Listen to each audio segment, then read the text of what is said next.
Lando Norris, fresh from engineering, I believe, and straight back into. I mean, is that your natural habitat? That's at your house, is it? I know you ready for a night. Exactly.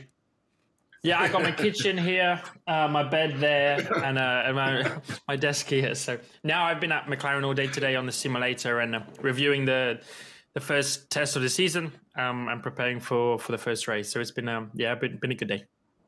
You must be excited. I mean, we'll get into testing in a bit more detail in a moment. But what's the difference between this McLaren and the last one now that you've got the Mercedes engine?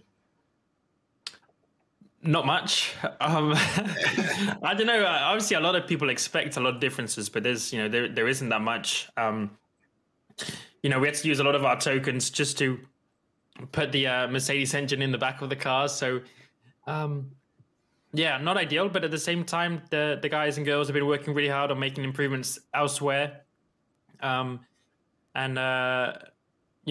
floor everyone's been talking about. I didn't even know it was that special. And then everyone was going on about how special it was and how innovative and different it is to the rest of the teams. So, it is different, and the characteristics have changed, and we're trying to work on it still as much as possible. But in the end of the day, it's still a 35. It's still, a very similar car, just a small evolution. And throughout the whole year, we'll be continuing to push it and try and change it and improve it. But at the same time, it's fairly similar, which is a good thing. It's not like a completely different car. It's not worse. It's not loads better, but it's just that small step forward, which we're hoping will make us a little bit more competitive. But I'm sure everyone else has taken a step forward too. So, we'll see where we're at. Well, you say it's there are a few things. Lando, there are quite a lot. I mean, the barge boards are really different. The engine airbox is different. You've got the Mercedes engine, and you might be downplaying it. Plenty of people, let me tell you, Simon, Natalie, everybody within McLaren are saying the Mercedes engine is absolutely beautiful and much better. More drivable. It's more powerful than the Renault last time. No disrespect for Renault, but also you've got this diffuser, and that's what caught the attention. I know you're talking about it, Lando. Essentially, what it means is that in a season where the regulations cut downforce, McLaren found a way to make the sort of central section of the diffuser really accelerate the cars, the airflow underneath the car, under the diffuser, like that. And that gives you rear downforce. And it's a trick that nobody else could find. Not really a trick. I mean, it's just in the regulations. You've just got to come up with it better than anybody else. But no one else has done it. So all credit to McLaren. The car looks decent. These kind of ideas is pretty cool. From a driver perspective, it's pretty awesome to see the guys and girls coming up with their own ideas and, kind of something that's leading the way in a different way rather than playing catch up or, looking a bit in the past few years. A lot of it's been trying to get back onto par with a lot of teams rather than trying to lead the way in different areas. And I think we're coming together a bit more and things are looking good and hopeful and we're going in the right direction. And it's cool to see us bring out this difference and a talking point and a lot of people kind of liking it. So hopefully not many people copy us and hopefully we're the only team that have it. But I'm sure in a few weeks, people are going to be changing to it, whether it suits their car or not. Well, there you go. Yes, plagiarism is the highest form of flattery all. Great to see that innovation from the team over the winter months. Great also to see such strong performance and reliability throughout the test. You talk about catch-up in recent years, but actually 2020 was your best season since 2012. So you really carried on that momentum into this year. And now you've got this new teammate in Daniel Ricciardo. What have you kind of learned, if anything, from each other yet? You're helping him bed into the team, but he's obviously won 7 Grand Prix as well. It's a two-way process, isn't it? It's been a good start between us as a team and obviously Daniel coming in. There's things he's, I want to say, learned from me already because of my experience with how to drive the McLaren car, which is probably quite different to the Renault. And there's also things I've already been able to learn from him in terms of his feedback, the way he drives, because he's used to driving a very different car and driving race-winning cars over the past few years. So I think it's been a good start between us where we're pushing the team forward. We're helping each other, push the team forward. And I think that's a very important thing. It's one of the keys to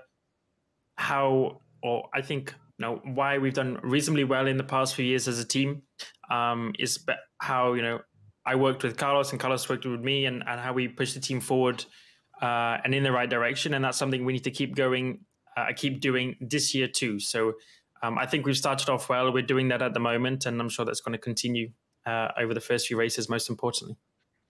Yeah, and we saw how it started well too, because I suppose just about a month ago, up at Silverstone, your first day at the office with Daniel and Zach as well. Bit of fun out on track. Have a look. 3, 2, 1.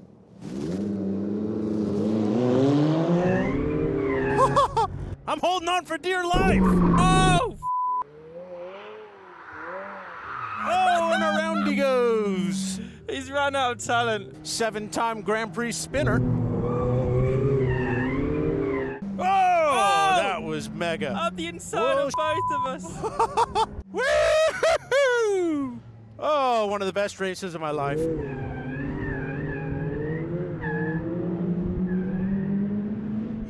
Yeah. The thing with Zach is we all know, don't we, Lando? He's the ultimate keynote when it comes to racing. He's not bad, is he? We saw some flair from him. He was definitely, he scared me. You know, when I was following him, he was scaring me. He looked a bit out of control in some areas. He will say he was fully in control, but I doubt that. And yeah, it was. I mean, we still had a good race. I was in the slowest car out of all of them, so it's very unfair for me. But no, it's good. You know, he's a guy that's got racing experience, so it's not like he's completely clueless. He has a good idea about many things, and he loves it as well. He's very enthusiastic. He loves doing what he does, and yeah, he's good for the team. So it's yes, it's been a good start, and like you said, we had a lot of fun that day as well, pushing the cars around. Podium's a possibility this year, do you think, Lando? How far are you behind Red Bull and Mercedes? Come on. Well, I mean, I had a podium last year, and I'm hoping we're going to be closer than what we were last year at the same time. So we have to wait and see. Everyone always says it. We have to wait and see. You don't know what everyone's like in preseason testing, but it's obvious it's going to be Mercedes and Red Bull leading the way at the moment. You know, Mercedes might have looked like they had a more difficult preseason test than previous years, but if there's any team from the past 5, 6, 7 years that you expect to you know, put it all together and show that they can win races, it's Mercedes at the moment. So Mercedes, Red Bull, and I think just this whole little pack behind. I don't think, you know, we're not a midfield pack anymore. There's a lot of teams involved. You know, Williams have caught up as well. Alfa Romeo seemed pretty good in the preseason test, and then you just got us, Renault, Alfa Tauri, Ferrari. I'm sure are going to be back in it too, and they look pretty strong. So we'll see. I'm hoping there's going to be some races along the way that we can really bring it to the front two teams at the moment, Mercedes and Red Bull. But you know, they are that little bit ahead, and we're working as hard as we can to close that gap, because we want to be on the podium, and it's going to be our best chance to be on the podium in a very long time. So we're going to be aiming for that, but it's going to be very tight in qualifying, in races, and so on, even tighter than last year. So it's going to be tough, but at the same time, it's probably going to make it very exciting too. There definitely seems to be a confidence within the team. What about in you as a driver? Because you've really evolved. You've come on. You're no longer a rookie. There's younger guys on the grid. Would you believe it? How do you feel going into your third season with McLaren and actually being more experienced with the team than your teammate? I feel you know, that little bit more prepared than I ever have done. I think I know a lot more. I probably said it a bit last year, but I know a lot more of what I want and what makes me comfortable, what I need to do to put the car in the right condition, make it, you know, exactly how I want to drive it.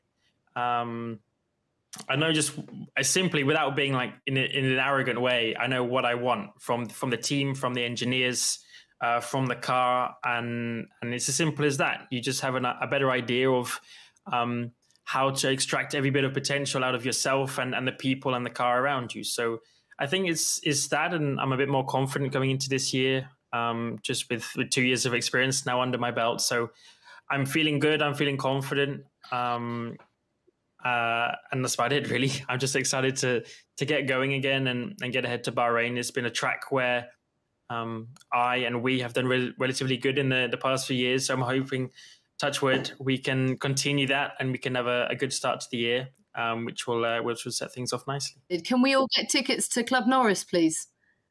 Sure. Disco balls getting installed soon. There's going to be a whole bar behind me here with some lovely beers and tequila and stuff like that, vodka, if you're into that. And sure, anytime, whenever you want.